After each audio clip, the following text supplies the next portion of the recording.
Hello, everyone. Welcome back to the State of the Arc podcast. My name is Mike. My name's Kason. We got a lot of topics today. Mostly going to be doing community stories and stories from the week. We're going to skip a main topic that we choose because I didn't have time to research anything this week. But we got lots of good suggestions from people. So it'll be faster topics, but a lot more topics. If that makes sense. Cool. Number one, Kingdom Hearts 3 DLC. ReMIND. Yeah. Jason is the resident Kingdom Hearts 3 expert. Yes, that is true. Tell me about an things expert. that I don't know about because I didn't even see this. Yeah, this is crazy stuff. So Nomura, this is something Square Enix has been doing lately. I find it very interesting. But they make these huge announcements on their music concert tours with their whatever's going on. That's there. So true. They do that a lot, don't they? Yeah, they've been doing this a lot now, and it's like, dude, if you go to a Kingdom Hearts or Final Fantasy symphonic concert, you can expect to see some footage or something that you've never seen before. So Tetsuya Nomura shows up at this event, and he talks about how Kingdom Hearts 3 is going to have some a big story, downloadable content kind of thing. There's 4 different parts to it. It's going to be huge. And one of them is going to be a backstory. Nobody knows. No one knows exactly what this stuff is, but he kind of gave a few hints that ReMIND is what it's called. Would be like a mysterious story of Kingdom Hearts 3 where he's going to be covering just a little bit more.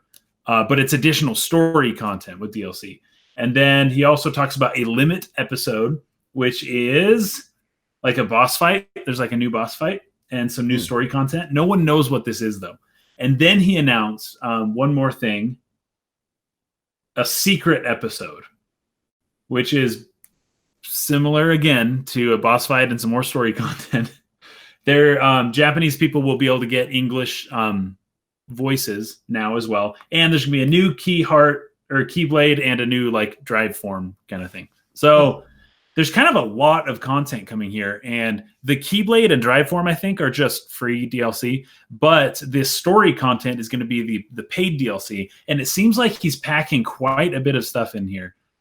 So I'm pretty interested in finding out what it is, but we really don't know much more than what I just said. I've got a good pun for you from Colin Peluso. Are you ready for this? I can't wait. Will this DLC remind Nomura that he needs to go back to rewrite the ending? No. I don't think he's doing that. I don't think any of this has to do with the ending of the game. People are theorizing that ReMIND is actually going to possibly explore Shion's backstory and how exactly she shows up. I'm assuming you guys have played the game. If not, I apologize. But that's what people are saying. So that's what people say. Yeah. CapDoc said something. What was it? I want to see it. He says an RPG is a game that makes you feel like Spider-Man. That's for a later topic. I'll come back to that. But yes, that's true. It should make you feel like Spider-Man. That's the whole point. That's a joke memeing on IGN that Donkey does on his channel for people who are not aware of that inside joke. Okay.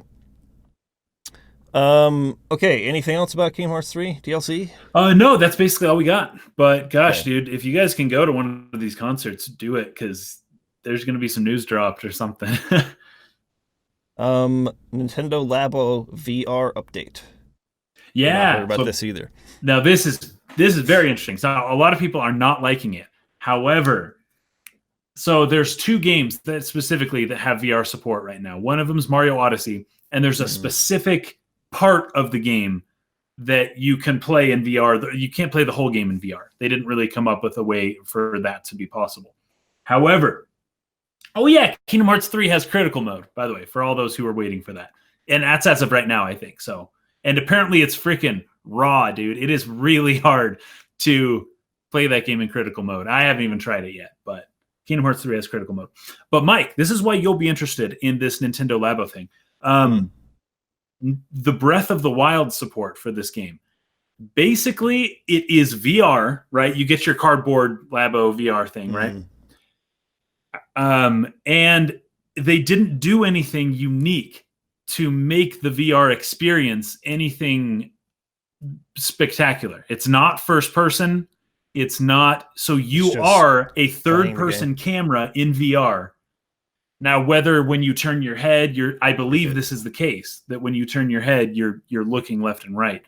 I don't like your Lakitu following Link, I guess. Now, I don't know that that's how it works, but I do know that it is VR and it is third person, which I know is something that you've been wanting to see more in VR stuff, because everyone tends to go either first person or have these weird, if it's third person, they have these fixed camera angles, you know? Yeah. And It's this one, they worth didn't looking change into. the game at all. So I believe it's a free update. I don't think there's anything. It's just update VR support for people who have the game. So I haven't tried it yet. For which game? Mario Odyssey and Breath of the Wild. You can basically play the entire game of Breath of the Wild in VR. What the? Whereas Mario Odyssey, there's just one specific part that they allow VR support for.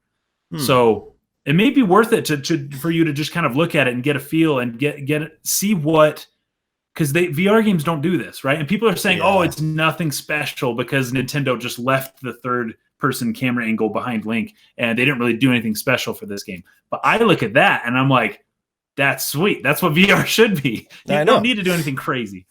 You should definitely check it out. It's just a matter of opening up, like, the opportunity to have a wider field of view. Potentially, I guess. Which it seems like we got some fisheye something or other going. It looks pretty. And possibly. being able to turn your head when you hear a sound and see what's coming from over there just makes it so you can see more stuff, really. Yeah. I haven't tried it. I think I'm going to do that tonight. I don't have a Labo, unfortunately, but you can make your own Labo, I guess. So I have you just use the Switch's screen. We have that Google Cardboard, remember? Yeah. Yeah, you slide the screen into a cardboard thing. So we have a Google Cardboard. You just need a strap to strap it around your head. Probably do it on a couch or something in case the whole thing just falls off. Don't do it over hard floor. But yeah, just strap it to your head with like the cardboard kind of visor. And that should be enough. I don't know. Maybe the screen's too big though for my Google Cardboard. Be an interesting thing to try. We should gerrymander a freaking I always forget the name of it. Virtual Boy. Oh, yes. A Switch. Yes, into it. dude, totally. That would be sick. Just like take it apart and like put the Switch screen in and put it back together. That was cool because it wasn't strapped to your head. You just like put your face in it, you know? Colin says he wants to see you live stream struggling to make your own fake Labo. Yeah, I'm not going to live stream it. It'll take a while. But I do have a Google Cardboard. In fact, I have it. 1 sec. It's back there on the shelf. Yeah, it's probably too small for the Switch because it's made for phones. But well, darn, I have the the cover for it, but I don't have the actual thing. But if this is the size of my Google Cardboard. That's maybe big enough. Maybe. Yeah, maybe. We'll see. Colin says, "Oh boy, my dream is coming true." He's seeing you live stream it right now. It's already made for me. I'll try out the Google Cardboard. If not, I really don't know. But you can print out designs for Nintendo Labo for free. You print it out on a piece of paper, and then you just put that on cardboard and cut along the lines, and you can create your own Labo kind of stuff that way. So it is doable. Nice. Colin can finally feel like Nice. Keep them rolling, fellas. You're doing good today. You're on a roll. Number 3, Avengers Endgame reaches 1.2 billion in its first weekend. Yeah, holy crap. By the way, that is an insane... That is a record. This is the most viewed film of all time. Yeah, I think the highest grossing film ever was it Avatar or was it... Or maybe the last Avengers or something? I can't remember. But I want to say it's 2.6 or 7 billion is what it grossed. Yeah, this thing's going to hit that in like 2 weeks. This is definitely going to top it. I think it's pretty much a foregone conclusion. It's really, really, really crazy. Yeah. Oh, Aaron, and you haven't seen it yet, right? No, I haven't. Aaron is saying it's only domestic. Worldwide total has broken 2 billion, he says. Oh wait, really? I thought it was worldwide, but I could be If that's the totally case, wrong. then this is going to make like probably 3 or 4 maybe billion. Yeah, 4, maybe even 5. Probably not. I'd say probably not 4, because I would think that most people went to see it opening weekend, and that it'll. I mean, it'll still probably have strong numbers the next 2 weeks or so, but I'm sure that most people went to see it opening weekend. But Yeah, I'm seeing 1.2 billion worldwide, but that's on Variety.com. That could just not be up to date yet. when was the article posted? This morning, I think, because that's when all the results and stuff came out. It was posted April 28th. What day is today? April 28th. So that was today. Aaron says he's mistaken. So yeah, 1.2 Okay, billion. cool. But still, 1.2 billion. That's how much. That's insane. That's just a lot of money. It's a lot. It's a lot of money. Going to be a lot of opinions about it when you have that many people seeing it. It'll be hard to reach a consensus. LegoDoz says he saw it twice and he likes it. He thought Infinity War was a better movie. Okay. Infinity War is very good. Yeah.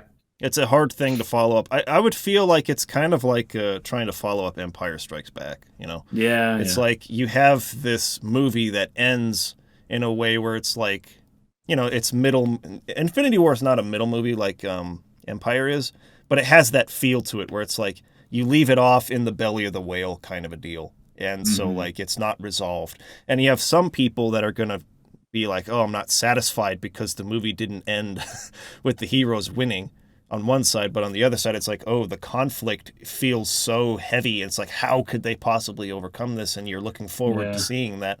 And that could lead to disappointment in the follow-up.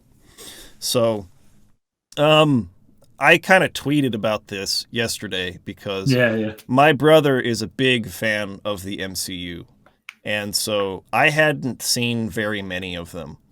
And so I watched with him basically, well, not basically, every single one except Incredible Hulk, which I could only stand watching that for about 15 minutes, and I couldn't, really? I couldn't freaking watch it. It was so bad. Oh, gosh, it was so bad. And so, you know, what I found interesting, though, was that I think every time that I had decided to go see a Marvel superhero movie, it was almost always the wrong one for me, like for my sensibilities. Like instead of seeing, let's see, what came out like at relatively the same time. Like we went and saw Guardians of the Galaxy, I think, right? Yeah. So we went and saw that one, and I didn't like that. But I really liked Captain America Winter Soldier. I don't know if those were in the same phase, but it feels like they were around the same time-ish, right?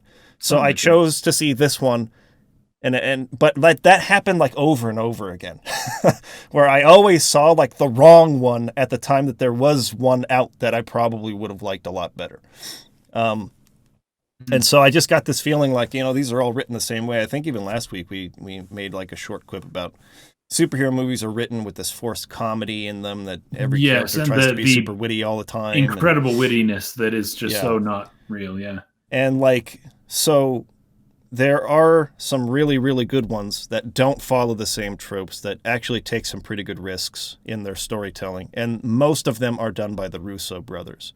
So that's Captain America Winter Soldier, Captain America Civil War, Infinity War, Avengers Infinity War, and then now Avengers Endgame. So those 4 are done by the Russo brothers.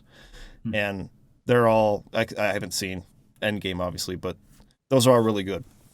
I also really liked Doctor Strange, as Lego Dog is bringing up. Doctor Strange is really different. And here's the weirdest thing about it. Like, this is probably an impossible thing to get over for what they're trying to do. Create this massive, like, 20-something movie universe, right? Because you can't have the same storytellers doing them all to kind of maintain continuity and consistency. So there's lots of problems with continuity from one film to another, and tone is really crazy too. Like Thor Ragnarok, for instance, the third Thor, is a huge departure from the previous two in tone. It's trying to be a comedy almost, rather than like a more serious, dramatic kind of like epic thing. Yeah. And, I did watch that one. And like it's pretty good. I like it, right? But it leaves off, I don't want to, like, I'm not going to spoil it, but it leaves off on what would normally be a pretty dire, sour note. But they make light of it. They have this character who has like a New Zealand accent, basically, like this rock guy, and he's always That's joking. Taika Waititi, by the way. That's the director. Oh, yeah? Yeah. He's a funny character. Yeah. And that accent's wonderful. Yeah, but he kind of, they just make light of even like the most dire situations in that movie, right? And it ends with a ship kind of pulling up over the top of them, and you don't know what it is. And it's a post-credit scene, I think, that's like, oh, look forward to the next movie. But it's like their ship gets overtaken by this other ship. And then you start Infinity War, that's freaking Thanos like murdering half the people, and it's like really, really dark. So like the continuity from the way we're handling tone from this movie into Infinity War, it's just like immediately takes this 100 like table flip turn. Just now it's all dark and serious and really hardcore, and like literally moments before, it's all fun and games kind of a thing. So that's the hard thing about watching even the good movies back to back, because sometimes they have a hard time feeling like they belong together. But that, I think, is to be expected from so many different filmmakers trying to do their own thing with their opportunity. And that's fine. But I don't know where I was going with this. Basically, Doctor Strange kind of feels like that, but I loved it as like a standalone movie because it's freaking like wizards and magic, and wizards are just dope, dude. Like wizards are sick. Magic is awesome. But it's like in the same world that, say, Captain America exists in, right? It's a weird question that comes to me, like, oh, people can just learn how to use these awesome magic powers. Why don't we do that? Why don't we have the Avengers learning more powers? You know what I mean? Like they kind of just, I'll just rely on my superhuman. Yeah, everyone has their one power, and that's it. Yeah. But it didn't seem to be limited to like Harry Potter does it, where it's like, oh, you have to have the gift for it, otherwise you can't use it. Right. It's like, it seemed to me, maybe I'm wrong about this, but in Doctor Strange, like you just have to open your mind to like these other possibilities, because he's a brain surgeon or something, a neurosurgeon, and he's like all empirical and like doesn't believe what he can't see kind of a thing, and his mind is opened to. Anyways, I'm not going to get off forever about this, but there's some good ones out there. But yes, what Rob said earlier is very true. Like you basically need to see almost all of these movies in order for these last two Avengers payoffs to work. You really need to know about all these characters and stuff. And that's like a 50-hour commitment. It takes weeks to do it. It's a lot. Yeah. And most of them I thought were pretty mediocre, but the good ones are really good. Okay. Rob says, do you two feel that your occupation of analyzing stories affects your ability to enjoy popcorn flicks? To a degree, yes, unless they make it really, really clear that it's a joke. Guardians of the Galaxy is kind of like that. Like, it basically lets you know right from the start. Like, they'll set up a situation that looks kind of menacing or dark, and then he plays some pop music from the 80s and starts dancing around. They make it pretty clear that this is not meant to be taken seriously, which is, a lot of people were asking me, how can you like Guardians 2 over 1? I'm not going to get into like a whole like spiel about it, but that's part of the reason why. Because like a lot of things that would bother me if it was a serious dramatic story are just completely like overtaken by some of the jokes that are some of the funniest freaking things. I won't even spoil it. I think everyone should watch Guardians of the Galaxy 2 for one specific joke in the third act that is like one of the funniest things I've ever seen on screen in my whole life. It's just perfect. Yeah. Anyways, that's why. Let's move on to Square Enix has taken Sony's time slot at E3. That's Yeah, the one, Rob. this yes. is big. Rob is very deftly referencing the joke I'm talking about. Yes, that's the one. Okay, so Sony is not attending E3 this year. If you didn't know that, well, here you go. Now you know that Sony's not going E3 this year, which is weird. We've talked about that in the past. It seems strange. I know they're huge. It's so strange. And it, especially since I think there are a lot of games they could potentially show still. I mean, I guess they showed them. I don't know. It's weird. Square, though, is taking that time slot, which is like a prime time slot on Monday, I think. And of course, we're all expecting that this means that they got the Final Fantasy VII concert, Final Fantasy VII remake the day before, and they have a huge like prime time slot at E3 to do a live stream. It's unclear to me. I don't know if they're going to do. I thought I read they're not going to do a press conference where they'll have a live person on stage. I've heard that it's more like a Nintendo Direct deal, but which is better. I mean, it's just always better to do it that way. It's better. But I expect with that much time allocated to them, only them, that they will be showing Final Fantasy VII Remake. It's pretty much a foregone conclusion. This is the kind of slot.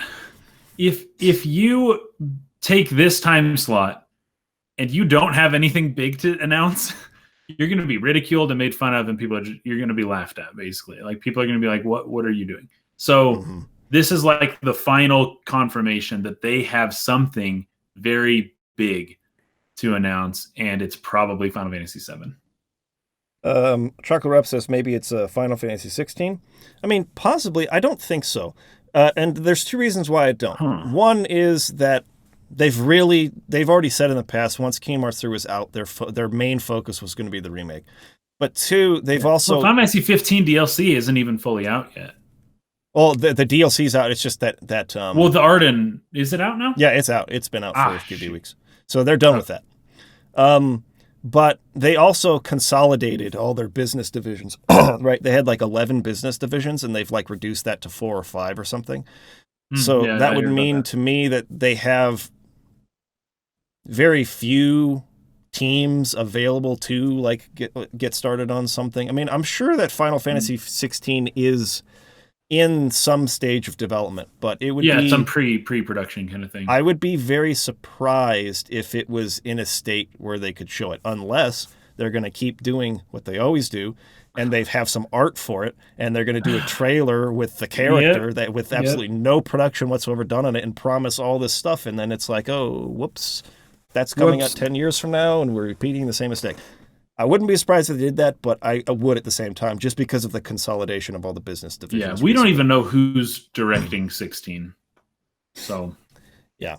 So, anyways, I would think Final Fantasy VII Remake and this Avengers game that they're apparently releasing this year would be the two big ones, and then a bunch of smaller stuff. Bravely Default probably, which hopefully will be a Switch game. That'd be sweet. Maybe a couple other things, but I would think mostly this is going to be a 7 Remake conference. Yeah, I think so. Shy Guy says Sony isn't going to E3 when there is info on the PlayStation 5 floating around. Seems strange to me. I know. I think that's part of... They did confirm the PS5 is not coming this year. So if they came to E3 and had more PS5 info and then said it's not, you won't see it till next year, that would also be strange. Yeah, I mean, like, I think the whole reason they released that info was because they think that Xbox might be announcing a new machine. Yeah, they're trying to preempt and be like, hey, guys, wait just a little longer. You'll get our machine instead. A lot of companies do that. So who knows why they did it, but they're not going to be at E3. Modern Erasmus says the Versus 13 strategy. Oh my gosh, that would be such a disaster. There's no way they're going to do that. to try and bring out... Well, wait a minute. What did they call it, though? They sort of like rebranded it felt like. But that was at the end of Kingdom Hearts 3 as like a special unlock ending thing, right? What was that called? Where it looked like Noctis doing all that stuff? It's, you guys will know. Somebody's going to say it. Rex... something Rex. Hold on. Nomura Rex. Verum Rex, that's it. Verum Rex. And Verum Rex, yeah. it is very so are you talking about the secret ending, or are you talking about Verum Rex, which is basically Final Fantasy Versus 13? Yeah, that was in Yeah, Kingdom Hearts 3 somewhere, that right? was totally in Kingdom Hearts 3. Yeah, you saw that at the Toy Story World, and it was very, very is the most Tetsuya Nomura thing I think I've ever seen in my life. So yeah. So I don't know if that was like just an Easter egg for something that they had been working on but then was scrapped. and they just Or said, if "Hey, it's let's use it here." yeah, like let's just put it in there as an Easter egg. Like Yeah. maybe like when he first left Final Fantasy 15's development, it was like, well, I'll take some of the ideas and do. I have no idea what Verum Rex is, but it's certainly not a promise of a game they're making. So. No, it doesn't appear to be. Although it would be a pretty cool game, I think, if they made it. And since he's directing Final Fantasy VII Remake, I wouldn't think they'd be putting any time into Verum Rex. But no, not at the moment. Anyways, I'm pretty sure that this will be like a 70% Final Fantasy VII Remake thing. As CJ, sorry, I forgot again. A highway, yeah. As he's saying, I think it's pretty far in development at this point. It's probably going to release either later this year or early next year, like quarter 1 or 2 next year or something like that. That's what I would expect. Just before the next E3. Yeah. So I'm pretty sure that's what the focus is going to be, and they'll also have this Avengers game to talk about. I think those are the two major things. But okay, we'll have to see though. Yeah. Not too long. We got another. What is it? Is it June? Well, here's 11th? The thing. Basically, the day that this all happens, so my wife's pregnant, and our next kid is going to be a boy. He will be born. Well, the due date is June 14th. So I'm probably going to miss some of this stuff, but I'll get caught up, and I may not even be here for the podcast when it happens, which really is unfortunate. But yeah, I might miss the whole thing. I'm just throwing that out there. Okay. That's it for stories of the week. Like I said, we're skipping our main topic for this week. We'll do something next time, but we got a bunch of stuff from the community, so we'll move straight into community stories here. Let's do it. The first question comes from Daniel Burnham on Patreon. What he says is this. He says, I'm curious for your hot take on the Amazon Lord of the Rings show that's entering production. Specifically, how do you think a series like this one can separate itself from the existing films and carve out a separate identity on screen? Furthermore, do you feel that something about the source material is being lost when the goal of a streaming program is to build viewers' tension from week to week like Game of Thrones? I always admired how the early Lord of the Rings films captured the vast canvas and slow pace of storytelling in Middle-earth, but I feel this will be difficult or impossible in a television format. Any other thoughts you have on the series and the inherent challenges it will face in filming and storytelling are much appreciated. Wow. I am afraid to announce that I have I don't have a hot take on this because I almost know nothing about it. I haven't followed it. Nobody really does. I know that they're putting a lot of money into it, but it doesn't seem to be catching a lot of buzz, really. But the points he brings up are valid, like with the idea that serialized storytelling, 1001 Nights is basically the template, or has been the template for that for, I don't know when did that come out? Friggin' hundreds of years ago. Well, when it came out to the West was like 1870, but it had been written in the Islamic world. Some of the stories even predate modern Islam. So, yeah. But I think a lot of it, they assume sometime around like 1000 AD, but some of the stories are even older than that. So, yeah, like the whole concept of I'm going to tell a story but leave it on a cliffhanger so that you will be eager to hear the next part has become like the template for television shows that tell a single overarching plot. And this is more recent, right? Because like television when I was growing up was not really like that very much.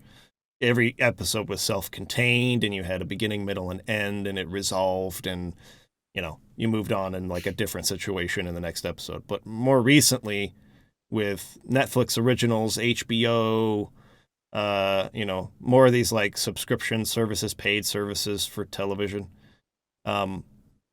it's been the case that they try to tell one story for 10 episodes or something, and like every episode leaves you off feeling like, oh, I want the next one. You get so I'm not a huge fan of that kind of stuff, but Chocolate Rob says, thank Babylon 5 for changing that. That's a good point to bring up. Babylon 5 was doing that back in the day. See, here's another thing. Game of Thrones is obviously the current like template for something like this, right? But Game of Thrones comes out one episode a week, right? It's being made by HBO. Mm-hmm. Whereas services like Amazon Prime, Netflix, Hulu, they typically release an entire series all at once so that people can binge watch the entire thing beginning to end. Good point. So even though Game of Thrones still has this kind of every episode needs to be a cliffhanger, there always needs to be this much content per episode or whatever, because you have to wait a week for the next one. Amazon Prime doesn't actually have to follow that. So they don't have to end every episode with people saying, hey, I have to watch the next one, or I can't wait for the next one, to keep you hooked for a whole week so that you come back a week later. They can just have a straight 10-hour story that just goes and you stop kind of whenever you want. So there is some room for differences here, although I don't know how much they'll actually take advantage of it. Yeah. Colin Pelusa says, Mr. Worf, fire. So he's obviously referencing the season 3 Star Trek The Next Generation cliffhanger. Star Trek The Next Generation did this, and a lot of shows would try this for their season finales and stuff like that, but for the most part they were self-contained every episode, and they were like freaking 30-something episodes long, these seasons. It's like each one an hour long, just an insane amount of content. But anyways, getting back to what Daniel said here, there is I think some truth to the concern that the stories of Middle-earth don't necessarily lend themselves to we lost Case, and he'll be back. They don't necessarily lend themselves to that kind of storytelling where you're like constantly cliffhanging people. Like the structure of the Song of Ice and Fire series, which is where Game of Thrones comes in, he separates his chapters by character. So chapter 1 would be this character. It's named after the character, so it'll be like Ned, right? And then the next chapter will be Tyrion, and the next chapter will be Catelyn, and the next chapter will be someone else. And so like he's jumping around different characters in different locations so much that he kind of wrote that suspense into his own novel, because he would leave the character to come back over to this character at a moment of tension where it's like, oh, what's going to happen? So Game of Thrones was kind of structured like that already in the novel and lent itself very well to being made into a television show. Whereas Lord of the Rings is not. Lord of the Rings, Lord of the Rings isn't what's being made, though. It's going to be a series outside of... We don't even know exactly what's being made yet.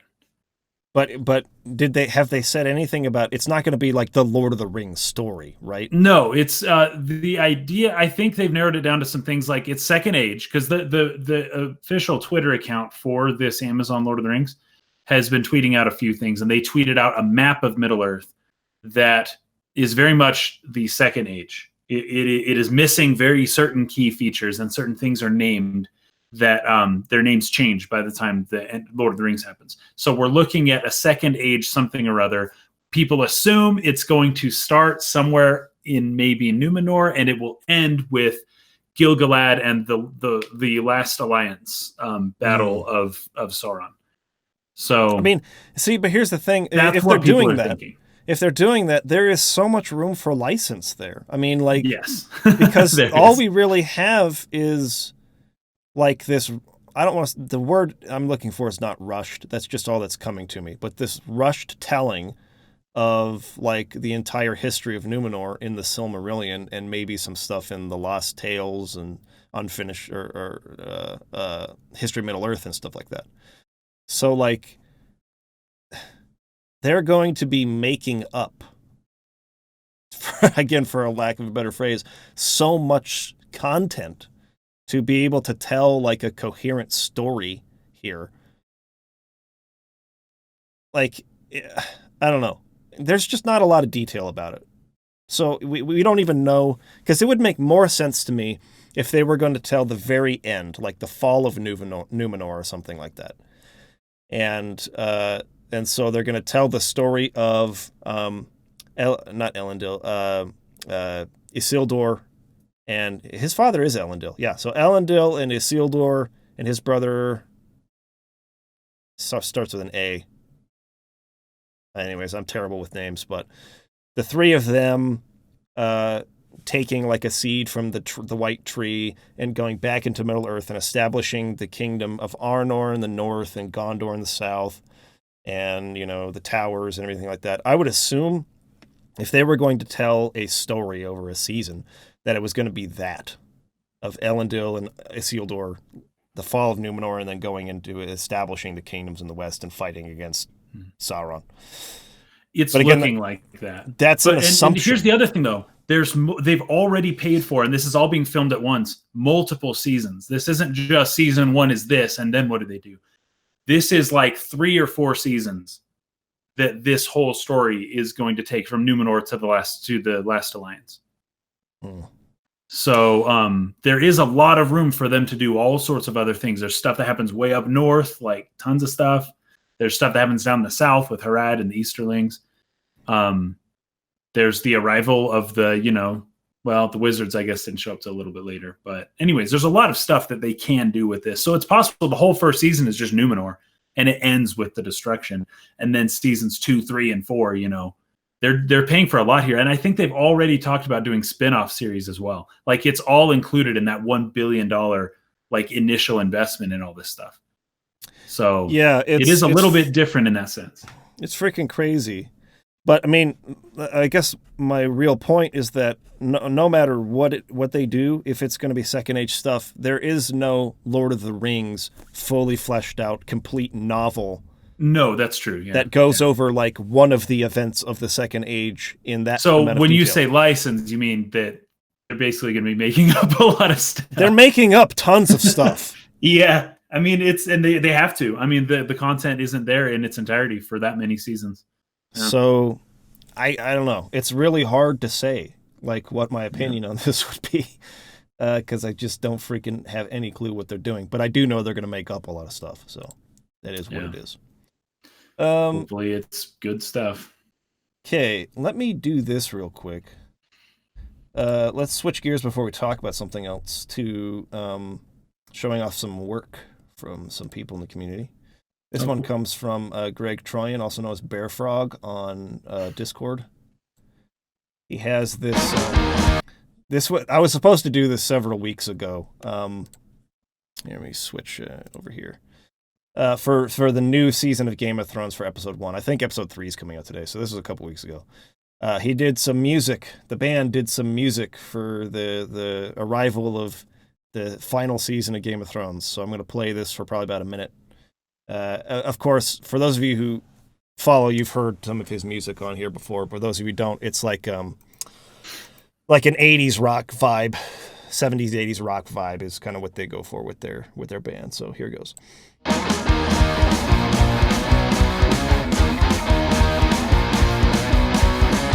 we last left off, who would have thought that the orphan boy with the mysterious past would be the rightful king? On our last read-through, who would have knew that the dragons would be all grown up and doing epic things with our heroes gathered round, putting all eggs in one basket, taking bets on who's the first to die. Innocent guards, some random unnamed guards. No one who's important is at risk. Light the match, sluggishly ignite the fuse.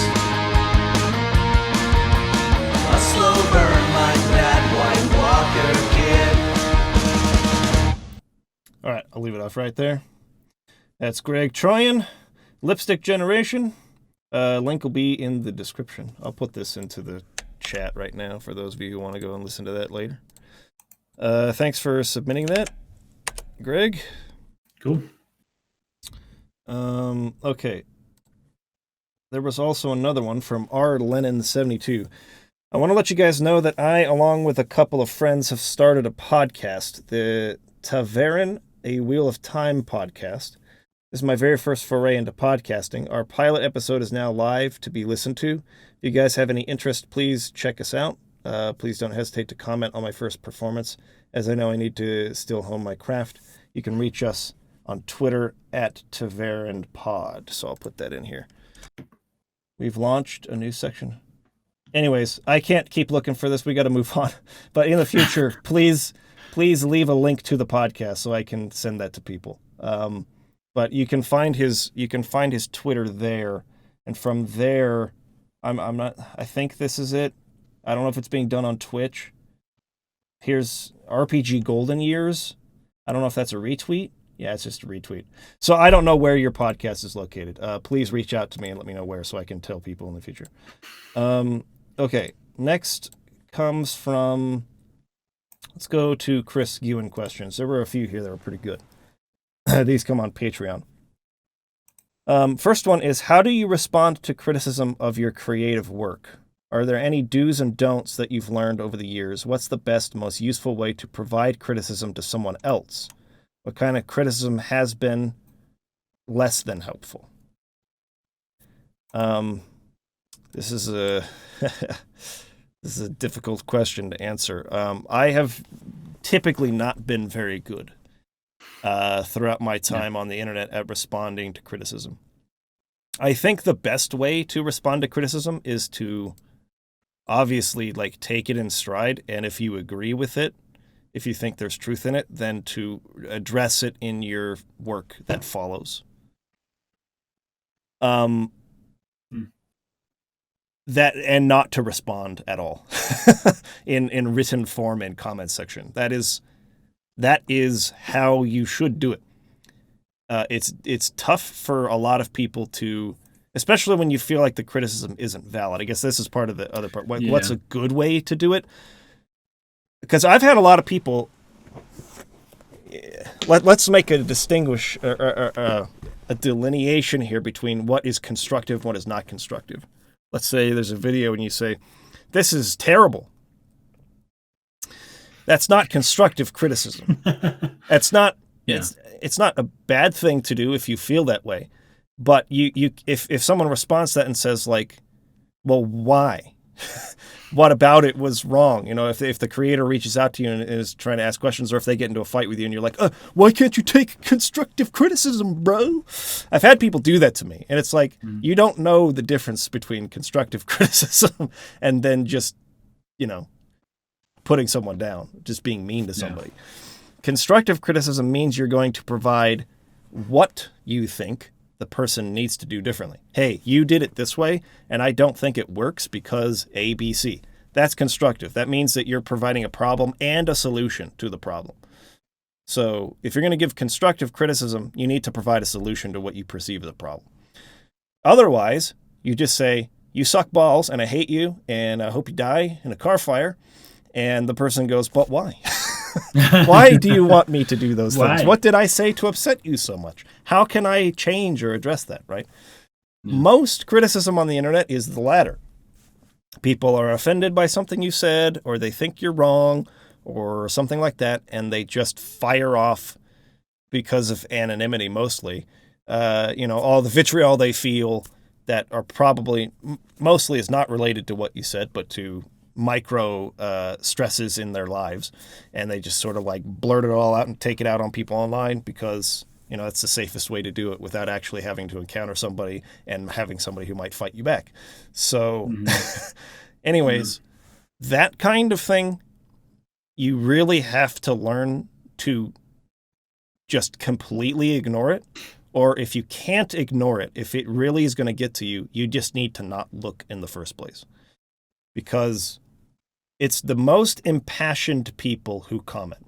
The people who are either the most mad or the people who like it the best, who are really big fans of it. You're driven by it's a strong emotion you feel to leave a comment for feedback. Yeah. This is how it works for like Yelp or Google reviews or like product reviews on Amazon too.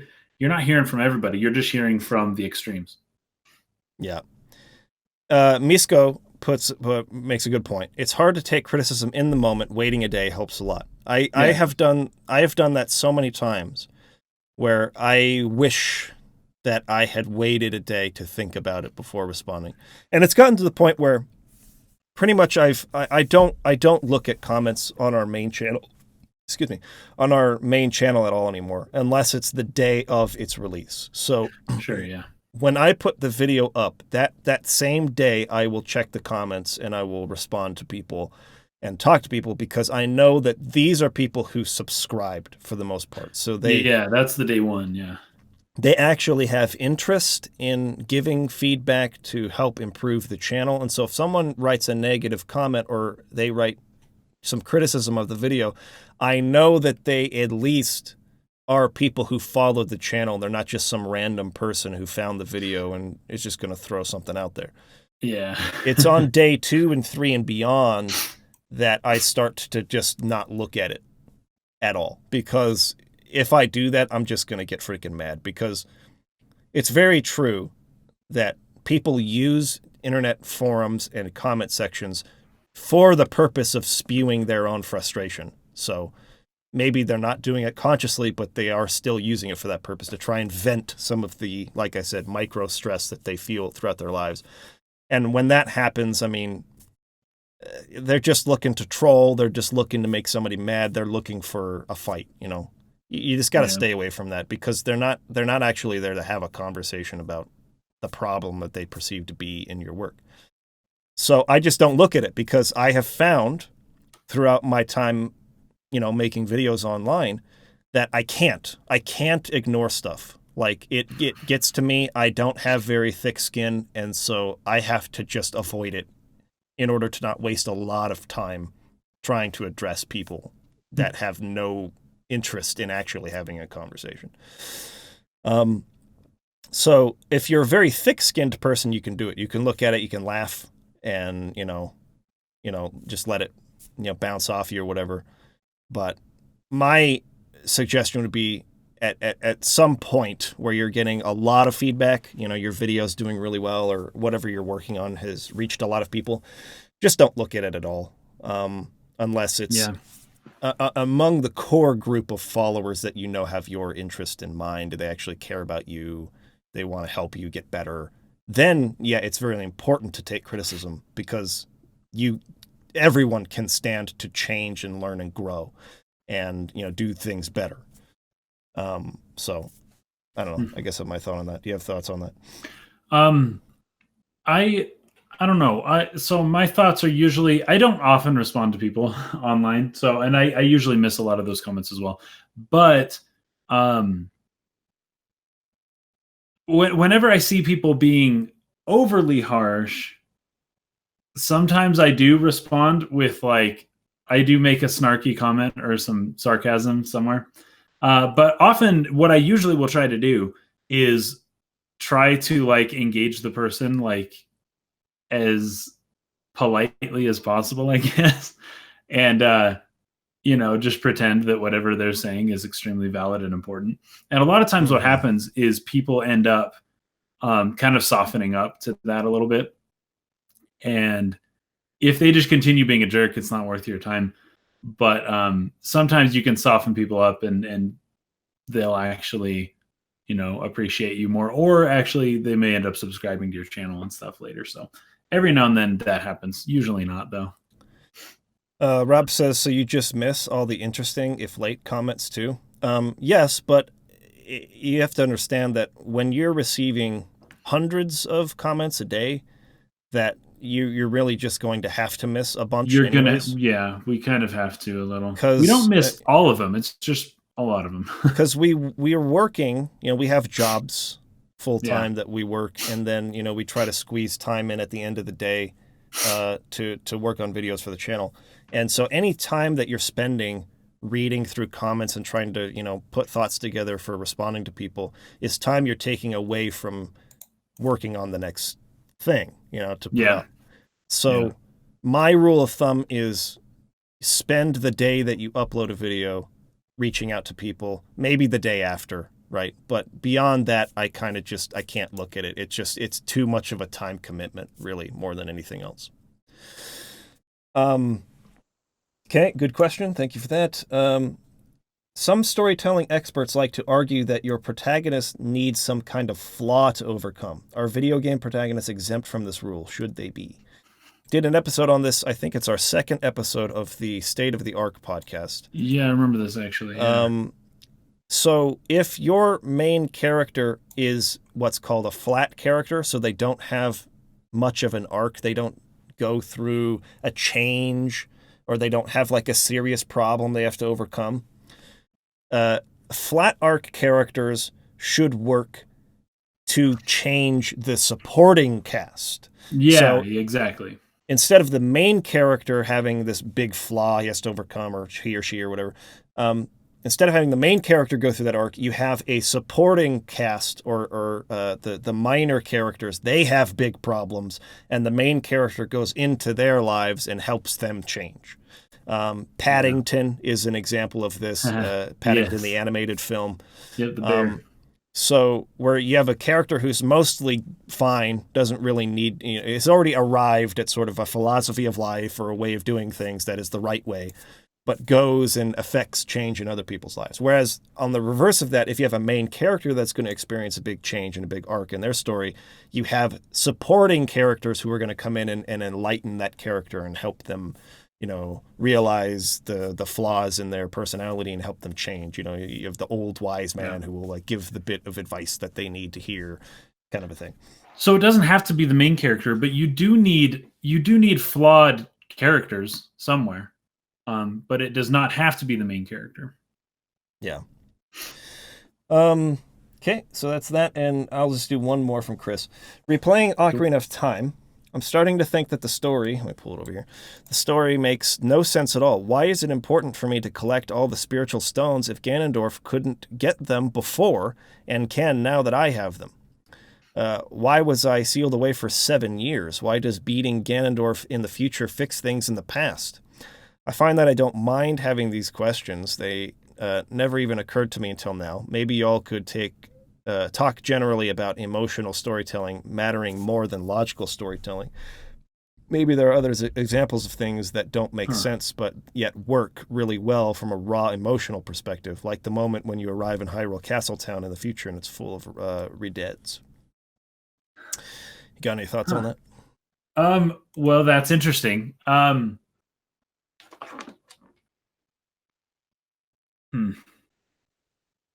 I would say not necessarily. I would say that Ocarina of Time and the Zelda games in general have a very it's ambiguous the way they don't give a lot of detail, right? They're not going to sit there and have like a 15-minute conversation where they detail a lot of stuff. They're just going to be like, here's the problem and you need to go do this now. Nintendo has never been about story first. They've always been about the gameplay loop first. And so I don't think that there is necessarily, there's no explanation given by the characters for why Ganondorf doesn't go get the spiritual stones himself. But I think that for something like that, you could logically draw that he's trying to sort of infiltrate politically, right? Like Hyrule, and sort of like he's pulling the strings from behind the scenes kind of a thing. So any sort of like open act of war where he goes and like pillages or steals would be detrimental. That's not to say that he wouldn't eventually have done that or found a way to get in there. That's not exactly true. I mean, he at least the Kokiri Forest to the Deku Tree. He cursed the Deku Tree, and all three of the areas were cursed. I think Jabu mentions that he had come by as well, and he doesn't mention it, but the king does. And Darunia also said that he had like no, that was when you're an adult. I'm trying to remember the story here. Darunia mentions something about Ganondorf, though. He's mad. And so, like, obviously he is making sort of open, aggressive moves. Yeah. But anyways, my point is that I think you can logically assume that he would have tried to find a way, but there's obstacles in his path. Zelda just happens to coincidentally, in trying to prevent him from taking, because she's a little girl, you know, she's not doing this at the behest of like the Hyrule Council or something. She's a little girl who's like taking matters into her own hands and is actually doing the wrong thing. So she's actually bringing the stones to him, which is what, you know, nobody would have advised you to do. But these little kids, that they're doing something good, and they just make the situation worse. They do what he couldn't have done himself at that time, but would have tried to do later by force. Yeah, I believe he would have eventually done it. Right. So that's what I would respond to that. But as for why is it 7 years? Well, my understanding with that was always that he was too young. Like, he couldn't stand up to Ganondorf so young. He needed to have a bigger frame. He needed to be stronger. He needed to be a little taller. Yeah, so it's like he's the hero of time, right? He's the prophesied chosen one. So he's the chosen one archetype. But the sage was like, he's too little to actually have a chance of winning right now. I'm going to keep him here until he's exactly old enough to where, okay, now go out there. You know what I mean? Like he's actually developed. He's still a teenager, but he's at least now strong enough to try. They kept him there as long as possible to just get him through childhood and adolescence, basically. So that's what I would say to that. Why does now we're getting into time traveling questions. Why does beating Ganondorf in the future fix things in the past? Time travel is never a perfect. I know. Anytime you have time travel, it's like, okay, this. But this actually brings up something that it's a topic I want to talk about in the future, because it's something I'm working on right now in the novel that I'm writing. And this is something that Brandon Sanderson really, really like stresses, and that is having a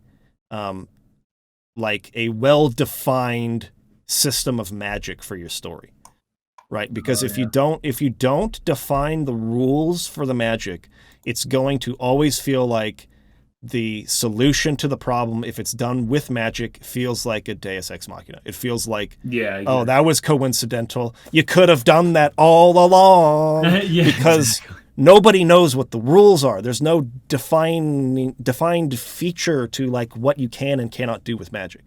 So Zelda is never going to have a hard, quote unquote, magic system like that ever. Because they're not focused on that. They're focused on making the game fun to play. But in storytelling, if you want to avoid people saying, why this, why that, and asking all these questions, you need to really sit down and define the rules and make some hard limits to your magic. Otherwise, that's always going to be a problem. Anyways, that's, I guess, answering the last part of it, too, with logical storytelling. Sometimes you don't need that. Like, I was watching Doctor Strange the other day with this in mind. Are they going to do a hard magic system? Are they going to define how magic works? And they didn't really. But what they did do, though, so they didn't define how the whole magic system works, right? That would probably be tedious for the average moviegoer to be like, really? We're going to have to sit here and listen to explanations of like how this all works? No one's going to want to watch that. But they did at least define the parameters for the key magic that was used to solve the major plot problem in the end, right? So they still set that up and defined how that works. So if you're going to have your plot resolved by magic, at least set boundaries for the particular magic that you're going to use to solve the problem, even if all the rest of it, there's questions open, right? Okay. Interesting. Thank you for that. Chris Guin. Okay, we'll get through a couple more here and then we'll wrap up. This comes from Zenmen's.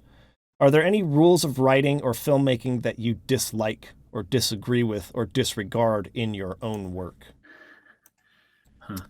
That's actually a tough question. I picked it because I told him I would, but it's really hard to answer that question. Yeah, it's like it's stuff that's in the moment, right? I mean, we've broken a lot of rules a lot of times, but there's never a rule for this is when you break the rule. It's just sometimes you break the rule in order to get across what you wanted to get across. And I can't even think of any examples right now, but I know that we did it a lot. Sometimes it's done just because there's such a formula to storytelling that breaking the rule is the only way to surprise the audience, because they expect it's going to go this way. But then you don't do that, and it's like, what? So sometimes breaking rules can be effective for that reason, for actually like making the story surprising. But I would say for the most part, the rules are there for a reason. We've been doing this for a super long time, storytelling. We've gotten pretty good at recognizing what works and what doesn't work. Misko brings up 2001: A Space Odyssey. Yeah, like obviously that's super, almost avant-garde in its approach. Yes, exactly. It's very much like an art film.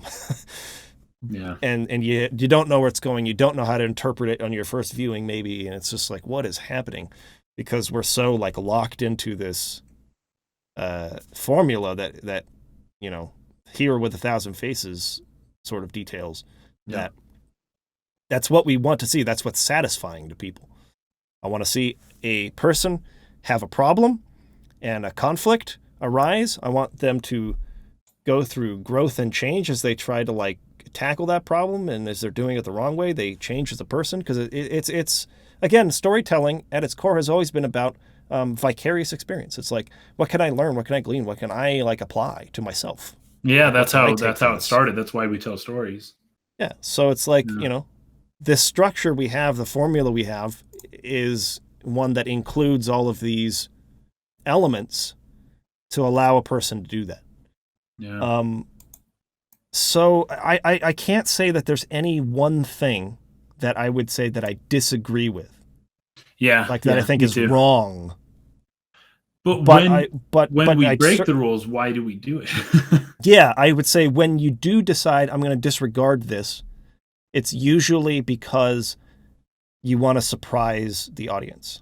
Yeah, that's probably the most common. You want them to expect you're going to do this and to lead them into that, like we've talked about in previous podcasts, the sleight of hand there. You're trying to lead them into a conclusion that they think is going to happen, but then actually, you know, we did a podcast on what makes a good plot twist. I think that this would apply to that. You probably want to think about breaking a rule when you're doing a plot twist, right? But doing it for the right reasons, to surprise the audience. I don't know. I wish I had a better answer for that, but I think that's really all I can come up with. Colin Peluso says, The Big Lebowski breaks the rules. All the non sequiturs amount to absolutely nothing. That's true. Which is surprising. But again, in itself, I think a lot of times when good writers do that, though, that is almost the point, right? It's almost like, not like nihilistic necessarily the message, but it's like sometimes life is just life. And like, you know, things aren't going to work out the way you expect. And how do you deal with that? You know, how do you move on? Right. And like, things don't go your way. Things are completely unexpected. Actually, they do that in a lot of their movies. The Coen brothers do. Yes. After Reading is the same way. There's a whole scene dedicated to like the CIA director being like, okay, so what do we learn from this? He's like, I have no idea. Not to do it again. They decide, don't do it again, I guess. Yeah, exactly. But I don't know what we did. I know. Don't do what again? Right. There is sometimes a refreshing sort of like theme in that, though. In that, like, life can be so random sometimes, and you can be so caught off guard and not know what to do. And sometimes you just got to shrug your shoulders and just move forward, you know? Like, anyways, I think that that's a relatable sort of like scenario in and of itself. And it's a nice way to break the rules of storytelling, but make it relatable in that, like, there's a problem here. Something went wrong. I don't know what it is. I have no idea how we address this, but something has to be done.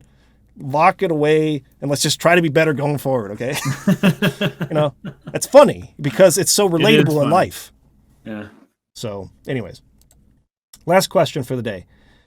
How do you define an RPG? Now, this is larger context to this, and it was in response to something that we had said a couple weeks ago. Let me actually pull up the whole thing. This comes from Core Games on Twitter. And he says, I listened to the latest podcast, and I have an idea for a new discussion based on things you said. That being, how do you define an RPG? I don't think RPG should be defined as being about experience and being better at something, but are about character interactions. If there were 0 character interactions in Final Fantasy VII and the game was only the combat, I think it would not be describable as an RPG. I would say the same for D&D. Hope to hear back from you. So you're making a sort of a distinction here between, do mechanics or does the story make an RPG? That's what it seems like to me. And I guess I have a different way of thinking about it. My way of thinking about it is that you are role playing a character. That's what an RPG is, right? It's not about the supporting cast to me, or the characters, the NPCs, or even like the other active party members or whatever, and the way that they interact with each other. That's story, which I think you can make an RPG without a story.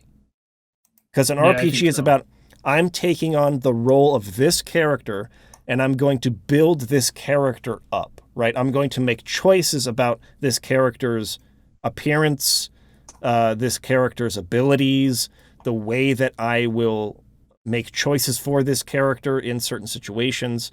You are stepping into the shoes of a character and taking that character in a direction you want to take them. That, to me, is the core definition of an RPG. Now, obviously, there are gradients to how much control you have over the character's, say, appearance or abilities. But at its core, you're still taking control of a character, and you're making choices about that character's progression throughout that game, right?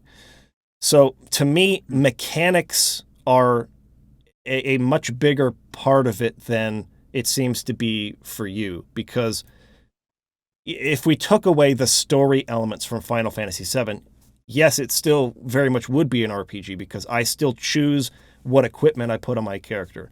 I still choose which materia I use and how. You're making all these choices for the character, controlling the character. Now, it's not as much detail as, say, D&D, where I'm going to be this class. And because I'm this class, I'm going to choose these abilities, and I'm going to choose in what situation, how I'm going to use those abilities. I think all the mechanics, the nuts and bolts underneath the game itself are what make it an RPG more than the story elements do. Because it's about, I'm going to play this character, and I'm going to choose how I set the character up. I'm going to strategize how I'm going to use my abilities in the next fight that's coming. And when story elements are introduced, I will choose how I interact with those people and that sort of thing. The only true role-playing that there is essentially tabletop. And we've taken elements of that into video games and given the illusion of choice. We've talked about that a lot. You don't really have a choice. It's just binary. You choose this, or maybe you can have a whole tree. But in the end, you can't really go outside of the confines of the dialogue tree, right? So you're not truly role-playing. It's just the illusion that you are. And so, anyways, to me, it's more about how you choose to play the character. That's role-playing, more than it is about the supporting cast and the character interactions of the story. That's how I would define it. I would agree with that. Although even sometimes the choices you make with the characters are limited, and I would still call it an RPG. Oh, sure. But I think mechanics have just so much to do with it. You have video games, right, which are, I don't know, just systems and characters and stories. And then you have the different types of games, which is the different types of systems, basically. So I don't know. Let's see what people are saying here in the comments before we wrap up. So Misko is saying, so is Destiny an RPG? It has RPG elements. It does. Do you level up in Destiny? I don't know. Does the character like level up? Do you? I know you can choose classes. I've never played Destiny once in my life. I can't really speak for it. I can't really speak for it. I don't know. Yeah. Lego Dog. WRPGs tend to be mechanic focused. JRPGs are more story focused. That is generally true. Rob says no. RPG equals rocket propelled grenade. That's also true. What are we talking about? That was it's not rocket science comment from before. we are so off base with this. Our definition's terrible. I know. Misko says Final Fantasy have pretty much zero story choice. That's true as well. And so, that is another argument that can be made that maybe they're not exactly RPGs. But again, to me, it's all mechanics focused in FF. It's about which materia am I going to put on my guy, which class am I going to choose, which party members am I going to bring with me. That element of choice on the mechanics side is what makes it an RPG. Approach to the gameplay. Wise Man says, my favorite RPG is Duke Nukem 3D's interaction. Possibilities are varied. It can blow up in your face. I've not played that. So never heard of it. I'll take I think I've heard of it, but I never played it.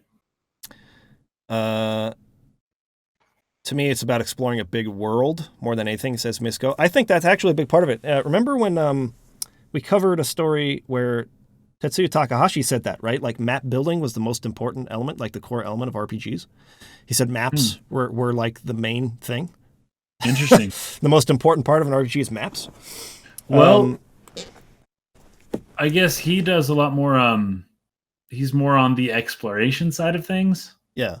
So it would make sense that he would say something like that, I suppose. But I don't know if I agree with that. That's how I felt about Skyrim. Like Skyrim, for me, the most enjoyable part was the exploration. That's why I played it's an RPG, but it was all about exploring.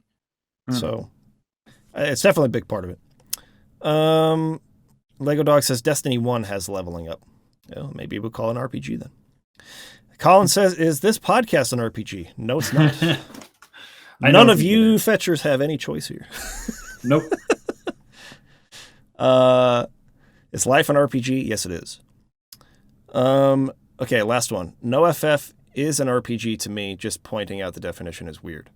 Oh, I wasn't insinuating that you think it's not an RPG. Sorry if I did. I was just saying that its story elements are not RPG-esque. It is the mechanics that make it an RPG, mostly. But there are some times here and there, and this is the case with a lot of JRPGs, where they give you like, hey, you going to do this? You can say yes or no, or say something weird. They have it like, for instance, with the date in Final Fantasy VII, right? It changes who goes with you depending on what you say. With the few limited choices they give you, whether you get Tifa or Eris or Yuffie or Barrett. So, anyways, yeah. There are some elements of it there, but it's very small in comparison to telling this linear story they had in mind. Yeah. So there's not a lot of role-playing in the story. Very few games today are just straight pure RPGs. Yeah. Most of the time you just say, oh, it has RPG elements, right? That's more common now, I think. Yep. Okay, guys, that is it. We're done for today. Thank you for joining us. We appreciate you and appreciate your support. Yes. Hit us up. We haven't been getting a lot of community stories lately. If you're working on something, you want to share it, make sure to go to our Discord and in the community stories section, share a link to the thing you're working on so that we can share it with the people. Get you guys some people checking out your stuff. Yes, please do. Otherwise, we will see you again soon. We got 2 pretty cool videos in the works, getting close. So look forward to those on my channel. And have a great rest of your Sunday. Peace out, everybody. All right. Peace.